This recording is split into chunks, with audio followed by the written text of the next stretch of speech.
লোকসভা নির্বাচনের বাকি আর হাতে গোনা কয়েকটি দিন, তারই মধ্যে জোর কদমে প্রচার চালাচ্ছেন প্রত্যেক রাজনৈতিক দলের প্রার্থীরা। সোমবার 20 মে রাজ্যে পঞ্চম দফার ভোট গ্রহণ অনুষ্ঠান পর্ব সম্পন্ন হবে। জমে উঠেছে শেষ লগ্নের ভোটের প্রচার। বাংলা সহ 6টি রাজ্য ও 2টি কেন্দ্রশাসিত অঞ্চল মিলিয়ে বেশ কয়েকটি কেন্দ্রে চলবে দিনভর নির্বাচন। জাতীয় নির্বাচন কমিশন সোমবার বাংলার 7টি আসনে ভোটের আয়োজন করেছে। সেগুলি হলো হাওড়া, হুগলি, উলুবেড়িয়া, শ্রীরামপুর, ব্যারাকপুর, বনগাঁ ও আরামবাগ। এছাড়া ওড়িশা, উত্তরপ্রদেশ, ঝাড়খণ্ড, মহারাষ্ট্র, বিহার, লাদাখ ও জম্মু কাশ্মীরের বেশ কিছু আসনে হবে ভোট গ্রহণ। তালিকায় রয়েছে মোহনলালগঞ্জ, লখনৌ, রায়বেরেলি, আমেথি, জালৌন, ঝাঁসি, হামিরপুর, বান্দা, ফতেপুর, কৌশাম্বী, বারাবাঁকি, ফৈজাবাদ, কিশোরগঞ্জ ও গোন্ডা। সপ্তম তথা শেষ দফা ভোট গ্রহণ পর্ব অনুষ্ঠিত হবে আগামী 1 জুন। ভারতের 543টি সংসদীয় কেন্দ্রের অন্যতম হল যাদবপুর লোকসভা কেন্দ্র। এই কেন্দ্রটি পশ্চিমবঙ্গের রাজধানী কলকাতার পূর্ব পশ্চিমাঞ্চল নিয়ে গঠিত। উল্লেখ্য, 22 নম্বর যাদবপুর লোকসভা কেন্দ্রের অন্তর্গত 7টি বিধানসভা কেন্দ্র দক্ষিণ 24 পরগনা জেলায় অবস্থিত। যাদবপুরের সর্বভারতীয় তৃণমূল কংগ্রেস প্রার্থী সায়নী ঘোষ, ভারতীয় জনতা পার্টির প্রার্থী ডক্টর অনির্বাণ গাঙ্গুলি, ভারতের কমিউনিস্ট পার্টির প্রার্থী সৃজন ভট্টাচার্য। যাদবপুর লোকসভায় বাম প্রার্থী সৃজন ভট্টাচার্য রবিবার বারুইপুর পশ্চিম বিধানসভায় সিপিআইএম এর জেলা পার্টি অফিস থেকে ভোট প্রচার শুরু করেন।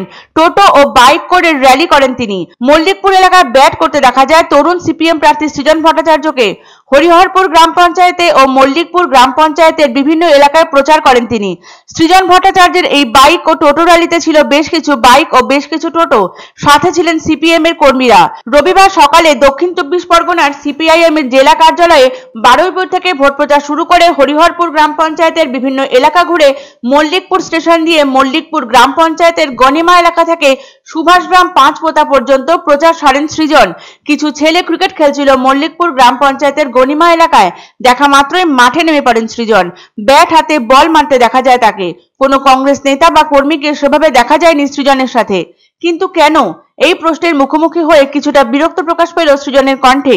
তার বক্তব্য, কংগ্রেসের নেতা পতাকা সবকিছুই আছে, নির্দিষ্ট সময় এলে জনগণ সে সবই দেখতে পাবে। তার দাবি, মল্লিকপুর যাদবপুর বিধানসভার আপামর জনগণ তার সাথে আছেন। তাদের ভোট সিপিএম কেই দেবেন তারা। জেতার ব্যাপারে বেশ আত্মবিশ্বাসী তিনি। অবশ্য তার কারণও স্পষ্ট। প্রথম দিন থেকে আজ পর্যন্ত বিপুল হারে মানুষের সাড়া পেয়েছেন তিনি। প্রসঙ্গত, যাদবপুর লোকসভা কেন্দ্রে এবার ত্রিমুখী লড়াই দেখতে চলেছে লোকসভা কেন্দ্রের বাসিন্দারা।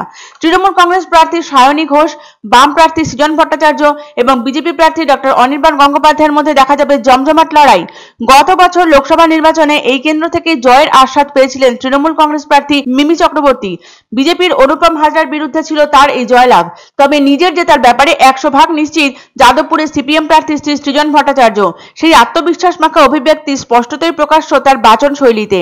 রবিবারের সকালে তার স্বতঃস্ফূর্ত প্রচারে সাধারণের মধ্যেও দৃঢ়তা পরিস্ফুট হয়েছে তার ভাবমূর্তিতে। মল্লিকপুর সহ গোটা বারুইপুর পশ্চিম, গোটা যাদবপুর বিধানসভা এবারে লাল ঝান্ডার পক্ষে যাবে। মানুষের চোখ মুখ বলছে, রুটি কাপড়া মাকান কা মুদ্দা, মানুষ তার পক্ষে।